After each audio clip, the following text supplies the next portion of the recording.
Shalom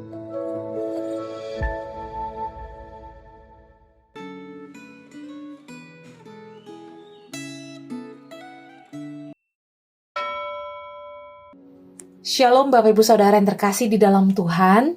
Mari kita mau sama-sama merenungkan firman Tuhan pada hari ini dengan tema ketika tangan Tuhan menulis di dinding.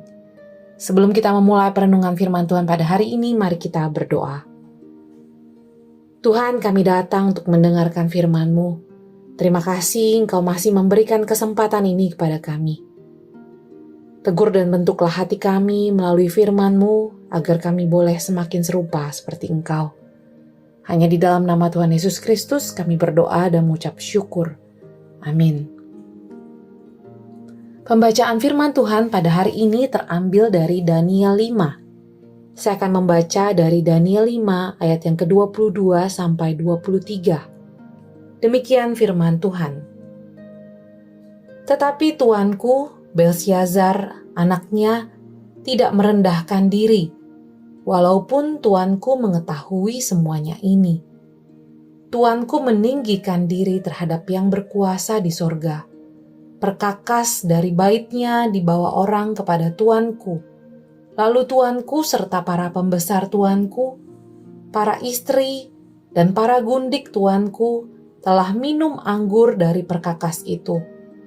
Tuanku telah memuji-muji dewa-dewa dari perak dan emas, dari tembaga, besi, kayu, dan batu yang tidak dapat melihat atau mendengar atau mengetahui, dan tidak tuanku muliakan Allah yang menggenggam nafas tuanku dan menentukan segala jalan tuanku. Bapak Ibu Saudara, bayangkan sebuah malam pesta besar di Istana Babel. Raja Belsyazar mengadakan jamuan megah untuk 1.000 pembesar. Anggur mengalir deras, musik bergema, tawa memecah ruangan. Akan tetapi, di tengah kemabukan dan sorak-sorai, ia melakukan sesuatu yang melampaui batas, yaitu ia mengambil perkakas bait Allah di Yerusalem, yang kudus bagi Allah, dan menggunakannya untuk minum anggur sambil memuji ilah-ilah dari emas dan perak, tembaga, besi, kayu, dan batu. Tiba-tiba suasana berubah. Jari-jari tangan manusia muncul dan menulis di dinding istana. Mene, mene, tekel, ufarsin. Dalam sekejap, wajah sang raja memucat. Ia gemetar, lututnya beradu satu sama lain. Musik dan tawa berhenti. Pesta manusia berubah menjadi panggung penghakiman Allah. Bacaan Alkitab hari ini berisi kisah tentang Allah yang menginterupsi pesta manusia. Ketika manusia beranggapan bahwa diri mereka berkuasa atas segalanya, Allah menulis satu kalimat yang menghentikan seluruh kesombongan mereka. Daniel dengan berani menegur Raja Belsyazar, "Tuanku tidak memuliakan Allah yang menggenggam nafas tuanku dan menentukan segala jalan tuanku." Raja Belsyazar pasti mengetahui kisah tentang Nebukadnezar, kakeknya. Allah pernah merendahkan kakeknya yang menyombongkan diri. Sayang, ia tidak belajar dari pengalaman itu. Ia tahu tentang Allah, tetapi tidak mengenal Allah. Ia tahu tentang kuasa Allah, tetapi tidak menghormatinya. Kisah Raja Belsyazar terus berulang. Dunia kita pun sedang berpesta, meninggikan manusia, meremehkan kekudusan, menertawakan iman, dan menganggap Allah hanya legenda kuno. Kita membangun sistem ekonomi, teknologi, dan kekuasaan seolah-olah kita bisa hidup tanpa pencipta. Namun Allah tidak tinggal diam. Ia tidak menulis di dinding rumah kita, tetapi Ia menulis di hati nurani kita, di halaman sejarah, bahkan di tengah bencana dan krisis dunia. Suaranya masih sama.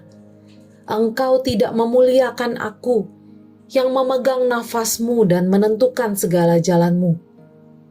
Kisah ini mengingatkan kita bahwa tidak ada pesta manusia yang mampu menahan penghakiman Allah.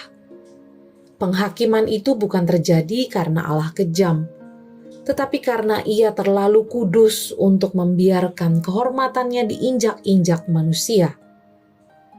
Setiap kali kita lupa bersyukur, membanggakan diri, atau menomorduakan Tuhan, tulisan di dinding itu diarahkan kepada kita. Tuhan mungkin berkata, "Engkau ditimbang dan didapati terlalu ringan." Namun di balik peringatan itu ada kasih karunia. Allah masih mau berbicara. Ia masih mau menulis agar kita berbalik, bertobat, dan kembali menghormati Dia sebelum semuanya terlambat. Bapak Ibu Saudara, apakah Anda sedang hidup dalam pesta yang mengabaikan Allah? Mari kita berdoa.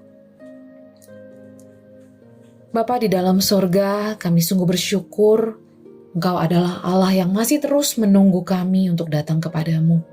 Meskipun kami seringkali hanya fokus untuk menikmati berkat-Mu dan melupakan Engkau. Ampuni kami Tuhan, kalau hidup kami tidak memuliakan Engkau. Saat ini kami mau kembali memandang kepadamu. Kami mau membawa hidup kami di dalam pertobatan, dan kiranya Roh Kudus yang meneguhkan iman kami, melembutkan hati kami, dan memimpin kami untuk terus berjalan sesuai dengan firman-Mu. Biarlah sampai akhir hidup kami tidak meninggikan diri, tetapi semakin mengenal, mengasihi, dan memuliakan Engkau. Hanya di dalam nama Tuhan Yesus Kristus, kami berdoa dan mengucap syukur. Amin.